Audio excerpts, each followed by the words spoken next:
May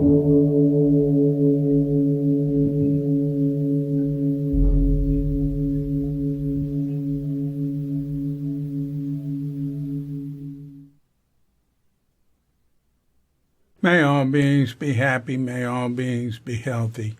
May all beings be free from harm. May all beings love life. May all beings awaken. Welcome to another Gook Audio podcast. I'm DC Poobah of Gook Audio and Gook Archives, preserving the legacy of Shunryu Suzuki and those whose paths crossed his, and anything else that comes to mind. I pray that you and yours are safe and comfortable and free from economic hardship and able to get out and do whatever it is you want within the limitations of the universal precept of do as little harm as possible. So I'm going to read one short piece from the work in progress Tassajara Stories. Then I'm going to go take a walk with the dog to get some cardio aspirin at the local Kamiya. That's the name, Kamiya. That's the name of the store, not the type of store. But I think it's also the name of the type of store. Kamiya, it means something like, Kamiya means chemistry. So it's saying, like the British used to, we're going to the chemist. That's what I've heard British say that for going to the drugstore, going to the pharmacy. Okay. We'll get right into this episode, this piece of Tassajara Stories, as soon as we've had our pause to meditate. So when you hear the bell, hit pause and meditate or whatever for as long as you wish. And when you're ready to come back, hit unpause. And we'll hit the bell to end the meditation, and we'll get right into the next Tassajara story.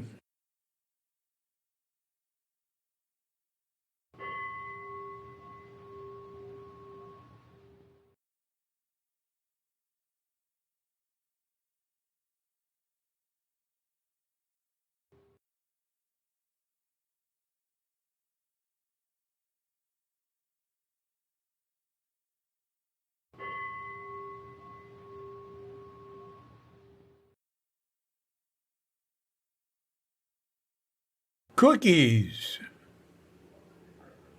Alan Marlowe arrived at Tassajara one afternoon with two friends in a long black limousine, Ed and Carl.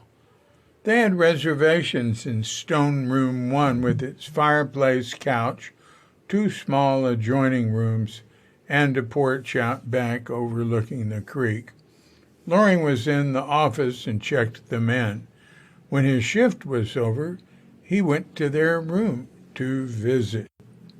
I was living at Gringos then with Diane, and I knew Ed and Carl from the year before when I'd been work leader in the city center. They'd hung out at Diane DePrima's house, where I went over now and then for a little R&R. Ed rolled hash-spiked marijuana into cigarettes with a machine, carried them around in an innocent-looking hard Marlboro box in his shirt pocket, and smoked them like they were cigarettes. Strong stuff. All I could do was one or two hits. Diane and Alan had come to San Francisco together in the mid-'60s after they left Millbrook, of Timothy Leary and Richard Alpert fame.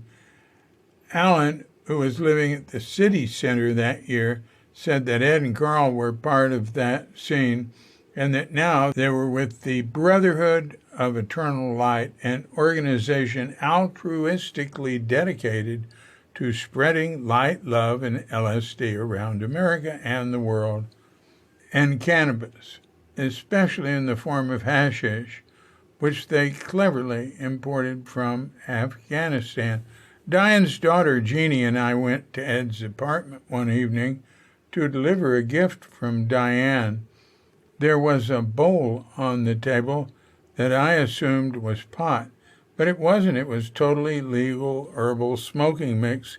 He said he'd just been busted by the police, who'd barged in, grabbed that bowl with its contents and him, and it was off to the station. Let me show you what they missed, he said, and took us back to the bedroom where there was an open suitcase on the bed. It was full of black discs of hashish. Ed and Carl did not bring a suitcase of hashish discs with them to Tassajara. Instead, they brought cookies. They had a mountain of cookies on a dish in the stone room. Alan explained that these cookies were made with an oil extracted from hashish, a novelty back then. Alan, as usual, having absolutely no concern for the rules of the monastery, if they conflicted with his personal agenda, invited others to partake. There were a few who accepted. Alan, Ed, and Carl were fairly blasé about it, considering how much more serious the law was back then about this controlled substance. I wasn't there, but would not have eaten a cookie, as I don't trust eating cannabis because I wouldn't be able to predict or control how high I got, and I really didn't like getting too high, as I found it could be disorienting and unpleasant.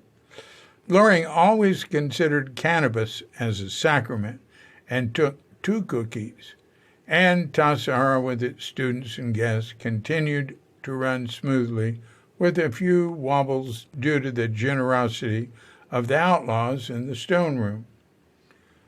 Elizabeth Sawyer reports, I was at service in the Zendo and noticed that Isan Dorsey looked as if worlds were exploding each time he hit the Mokugyo. After service, I went to his room and found him lying in his bed. I asked him what was wrong. I've never been so stoned in my life, he slurred and mumbled more than usual. Then, he pointed to a bag of cookies and asked me to take them away. As I got to the bottom of the dorm steps, I bumped into Mary Williams and Mel Weitzman. Mel took a cookie out of the bag and jokingly pretended to take a bite. Then he pitched them into the garbage can that was sitting right there. So that's from Elizabeth. At next day's officers' morning tea, there was discussion of the matter among the staff. Mel was director and Mary the Eno in charge of the Zendo, and we didn't think of it this way, but she was also in charge of dealing with rule breaking. G.U. Kennett at her Shasta Abbey Soto Zen Monastery translated Eno as sacristan and disciplinarian. One officer was irate and wanted Alan and his friends kicked out right away. Coben was there and didn't say anything. Alan had given him a cookie, and he'd enjoyed it, lying down in his cabin. Loring was head of the office and argued that guests could bring alcohol in and that hash oil cookies were far more benevolent. But it's illegal, and he's offering it to students, came the rebuttal. But no harm was done, Loring said, back and forth like this, until their discussion was interrupted by screaming. More screaming. Moaning, someone ran up to the screen door and called in that Ken Strauss was freaking out. Loring leaped up and said he'd look into it, immediately having guessed the cause. Loring's mellow vibes helped to calm Ken down. Loring asked for someone to get the young monk Ryuho, who came and did shashu on Ken. After a while, Ken went to sleep. People wondered if he should go to the hospital, but Loring said Ken would be all right and he'd stay with him. A couple of hours later, Ken woke up and was still out of it, but not gadzooks discombobulated out of it like before. He told Loring he'd missed breakfast and stumbled on a bag of cookies on his roommate's dresser. He'd eaten 6 of them. Alan and his friends drove off after lunch. It took Ken another day to fully recover. A guest student who was sorting the garbage and recycling found the bag that Mel threw away, ate the cookies, and became ill. Steve Bodian reportedly had 1 cookie and ate it on his day off. He said he had a good experience. So, that's that Tassajara story. I threw in that line about Steve Bodian at the end.